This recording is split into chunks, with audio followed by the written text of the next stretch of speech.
নমস্কার বন্ধুরা, সবাই কেমন আছো? আশা করছি সবাই খুব ভালো আছো। অনেক দিন হয়ে গেছে কোনো ব্লগ আপলোড করা হয়নি, একটু ব্যস্ততার কারণে। তো আজকে ভাবলাম একটা ব্লগ আপলোড করি। তো এই যে আমাদের বাড়িতে যে রান্না পূজা হয়েছিল তার ব্লগটাই আজকে তোমাদের সঙ্গে শেয়ার করছি। তো বেশ কিছুদিন হয়েও গিয়েছে রান্না পূজার, তো একটু লেট হয়ে গেল, তো তার জন্য সরি।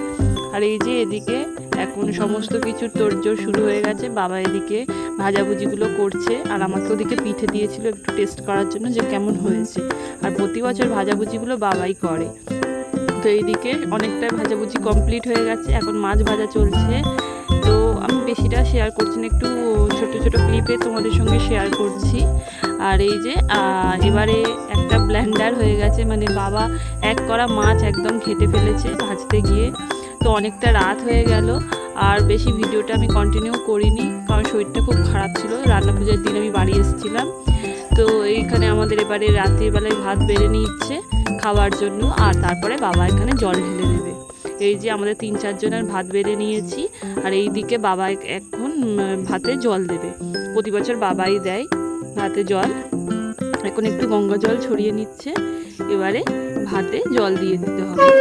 তো এখন ঠাকুরের প্রণাম করে নিতে হচ্ছে। রান্না পুজোর তো অনেক নিয়ম, যাদের আছে তারাই জানে যে কতটা নিয়ম নিষ্ঠাভাবে এইটা করতে হয় পূজাটা। তো যাই হোক, সব কিছু কমপ্লিট হয়ে গেছে। এখন আমরা রাত্রির বেলার খাবারটা খাচ্ছি। রান্না পূজাতে সত্যি কথা খুবই ভালো লাগে, খুবই আনন্দ হয়। আর এখন আমি ইলিশ মাছ ভাজা আর ইলিশ মাছের তেল দিয়েই ভাতটা খাচ্ছি।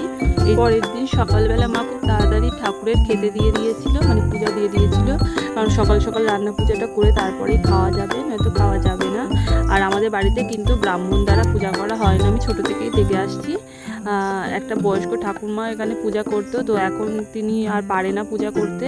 তো যাদের গুরু দীক্ষা নেওয়া আছে তারাই মানে মন্ত্র উচ্চারণ করে পূজা করে নেয়। তো এখানে আমাদের বাড়ির মধ্যে যে বড় আমাদের দিদা, তো তিনি পূজা করতে বসেছে। আমার মা বললো যে তুমি পূজাটা করে দাও, দিদার দীক্ষা নেওয়া আছে। তো এই রকমভাবে পূজা করে, অনেক জায়গায় ব্রাহ্মণ দিয়েই পূজা করা হয়। তো এখন মা খুব সুন্দর করে থালাটা সাজিয়ে দিয়েছিল, পূজার থালা। আর দিদাই যে ফুল গঙ্গা জল দিয়ে আর মন্ত্র উচ্চারণ করে পূজাটা করে নিচ্ছে। এই যে এখানে গ্যাসেও ঠাকুর আঁকা হয়েছে। আগে উনুনে হতো, খুবই সুন্দর লাগতো দেখতে। এখন তো আর উনুনটা নেই, তো তার জন্য গ্যাসেতেই হয় সব কিছু। তো গ্যাসেই এরকমভাবে সুন্দর করে সাজানো হয়েছে।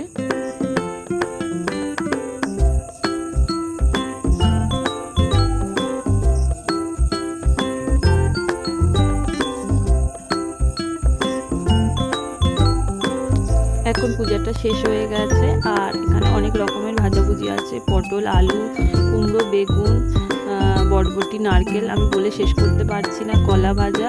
আর এখানে পূজার জন্য ফল কেটে দেওয়া হয়েছে ঠাকুরের পূজার জন্য। এটা আছে পায়েস, পিঠে, এখানে মাছ ভাজা, চিংড়ি ভাজা, এখানে আছে ডাল চচ্চড়ি, এখানে আছে পুঁইশাক, আলু, মাছের মাথা দিয়ে চচ্চড়ি, এখানে অনেক রকমের ভাজাভুজি আছে।